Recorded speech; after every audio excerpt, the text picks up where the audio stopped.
आपल्यामध्ये उपस्थित असलेले सातत्याने मानव पंथाच्या एकूण तत्वज्ञानाच्या संदर्भाने चर्चा, सखोल अभ्यास आणि मांडणी कायम बाबा करत असतात. एक मोठं वैचारिक अधिष्ठान त्यांच्या रूपाने आपल्याला मिळतं. आदरणीय बाबासाहेब टिळकर बाबा, आपणास विनंती की आपण कृपया या निमित्ताने मनोगत व्यक्त करावं. धन्यवाद.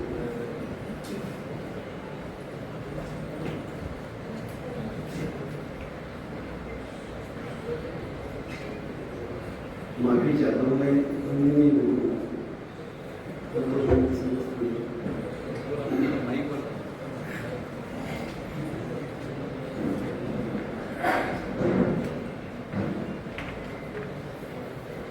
व्यासपीठ पर उपस्थित विद्वज्जन, जिसमें कुछ तो मेरे गुरुजन भी हैं, मार्गदर्शक भी हैं, समीक्षक भी हैं, दादा सर उधर बैठे हैं। बहुत सारे लोगों को मैं नाम से नहीं जानता हूँ, तथापि मेरे लिए सभी पूजनीय है, श्रद्धेय है, जिनकी स्वामी श्री चक्रानंद जी एवं ईश्वर पर असीम श्रद्धा और आस्था है। उस आस्था से जुड़े हुए सभी जीवों को मैं प्रणाम करता हूँ।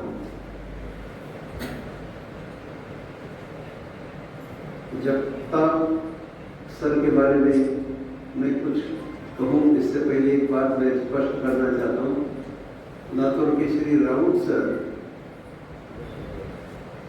जिन्होंने युगदृष्टा स्वामी श्री चक्रधर जी के ग्रंथ का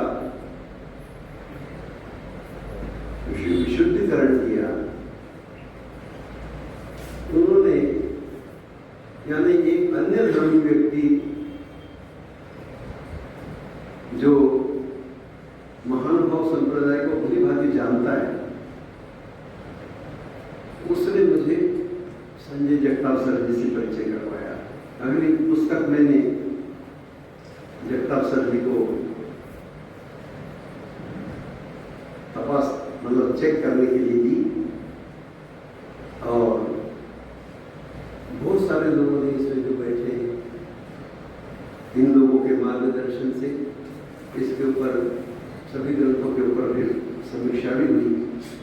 इसलिए ये सभी विद्वज्जन मेरे मार्गदर्शक भी हैं, समीक्षक भी है, और दत्तात्रेय जैसे मेरे गुरु भी हैं।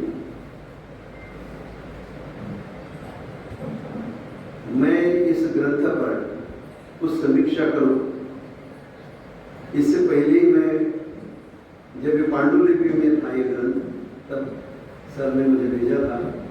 उसी समय मैंने उनको जो कुछ मार्गदर्शन करना था कर दिया है, इसलिए मैं सर्वजनीन नहीं कर सकता इन बातों को। कोई भी ग्रंथ होता है वो हम दूसरे के लिए लिखते हैं, स्वयं के लिए तो पता ही है, दूसरे को समझ में आए।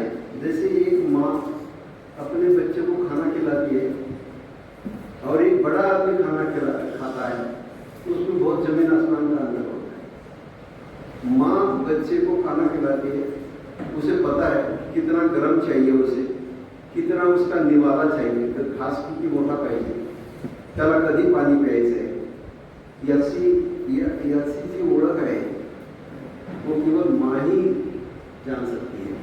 इसी प्रकार से लेखक, श्रोता, वक्ता और लेखक और वाचक जो पठन करता है इसका, उन दोनों को जान करके लेखक अपनी कृति को प्रस्तुत करता है। सर ने जो कुछ भी संक्षिप्त में स्पष्ट किया है, वह तो मैं समझता हूँ एक महानुभाव संप्रदाय के 4 तत्वों को स्पष्ट किया है, जिसमें विजन, जिसमें इतिहास, हिस्ट्री, और जिसमें सांकेतिक लिपि, इनके बारे में प्रस्तुत किया गया है। ये सभी प्रश्न विवाद भी है। जैसे सांकेतिक लिपि के बारे में अभी ठाकरे सर ने बोला है, तो मैंने उनको बोला कि सांकेतिक लिपि का निर्माण जो कारण हमारे महानुभाव बताते हैं वो नहीं है। यदि वही कारण होते तो हमारे से पहले षड्दर्शन की निर्मित हुई, वेद उपनिषद की निर्मित हुई। उन लोगों को यवनों की भीति नहीं थी, डर नहीं था कि ये हमारे शास्त्रों को ध्वस्त करेंगे। क्या उनको पता नहीं था कि हमारे मंदिर तोड़ेंगे? क्या उन्होंने मंदिर नहीं बनाए? जब उन्होंने मंदिर तोड़े उस समय में भी मंदिर हमारे बनते रहे, उस समय में भी ग्रंथों की निर्मित होती है। इसी के स्पष्ट है कि यौनों का आक्रमण इसका कारण बिल्कुल नहीं है, ये ध्यान रखें। दूसरा, हम कोई भी कारण बताते हैं, इसका अर्थ है कि आप उसके मूल तक जाना नहीं चाहते। वो जाने के लिए बहुत परिश्रम करना पड़ता है। और मैंने अभी बताया ठाकरे सर को कि भगवान कृष्ण की गीता पढ़ना बहुत जरूरी है। भगवान कृष्ण ने एक बहुत बात महत्वपूर्ण बताई, देशे काले से पात्रे चले।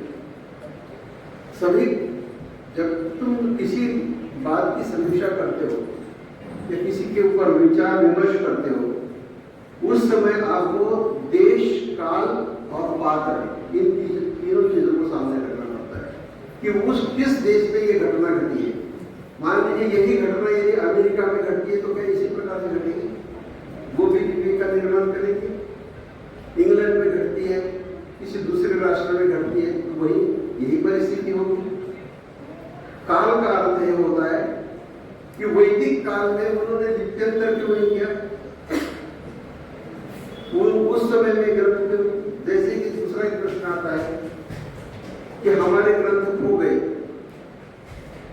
झाडीमध्ये गहाळ झाले। क्या उस समय में जो सूत्र साहित्य का निर्माण होता था वो किस लिए होता था? सूत्र साहित्य का निर्माण ही इसलिए हुआ कि उस काल में शास्त्र को कंठस्थ किया जाता। सूत्र साहित्य की निर्मित का कारण क्या है? इसकी खोज करो पहले। सूत्र साहित्य का निर्माण इसीलिए हुआ कि गागर में सागर आपको पता चले। छोटे से सूत्र होते हैं। इन महाभाष्यकारों ने, इन सूत्रकारों ने, महानुभाव संप्रदाय के, इन्होंने कभी भी दूसरे के सूत्र ग्रंथों को नहीं देखा। देखिए ब्रह्मसूत्र की निर्मित कब हुई? गौड़पादाचार्य से हुई। उसके कितने परिश्रम, उसके संस्कार होते रहे उसके ऊपर, लेकिन सूत्र परिवर्तित नहीं हुआ। वह ब्रह्म सूत्र का पहला ही सूत्र है, अथा को ब्रह्म जिज्ञासा। पूरा ग्रंथ आपको देखने की जरूरत नहीं है।